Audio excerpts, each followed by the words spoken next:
5 राज्यांनी जाल्ल्या विधानसभा वेंचणुकांनी गोंयकारांनी मोलाची भूमिका पार पडल्या. पश्चिम बंगालात जॉयंट जनरल सेक्रेटरी ऑर्गनायझेशन पदाचेर काम करून भाजपाक सत्तेर हाडपाक गोंयच्या सतीश दोंडाचो म्हत्वाचो रोल. गोंयच्या गिरीश चोडणकरान तामिळनाडू आनी पुडुचेरीत काँग्रेसीचो प्रभारी म्हूण केला काम. तामिळनाडूत थलपती विजयाच्या टीव्हीके पार्टीक काँग्रेसीचो तेंको. 100 मायज सिटां मेळूनय विजयाक सरकार घडोवंक 10 सीट कमी पडटात. काँग्रेसीन टीव्हीकेक तेंको दिवन ही संदी साधली. हातूंत गिरीशाची भूमिका म्हत्वाची. टीव्हीकेच्या थलपती विजयान केलो सरकार स्थापनेचो दावो. थंयचे सद्याचे राज्यपाल आसात गोंयचे राजेंद्र आल्लेकार. आल्लेकारा कडेन तामिळनाडू राज्यपाल पदाची अतिरिक्त जबाबदारी. थलपती विजयान तांचेच कडेन वचून केला सरकार स्थापनेचो दावो.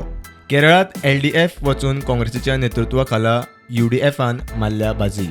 हांगाय राज्यपाल गोंयचे राजेंद्र आल्लेकार. सरकार स्थापने खातीर तांकांय आल्लेकारा कडेनूच वचचें पडटलें. ह्या 5 राज्यांच्या वेंचणुकांनी आनी सरकार स्थापनेत 3 गोंयकारांच्यो म्हत्वाच्यो भूमिका. गोंयची विधानसभा वेंचणूक फुडल्या 7 ते 8 म्हयन्यांत जावं ये तेन्ना ह्या तिगांतले कोण गोंयांत पावतात तेवूय पळोवचें पडटलें. प्रुडंटा खातीर लौकीक शिलकार.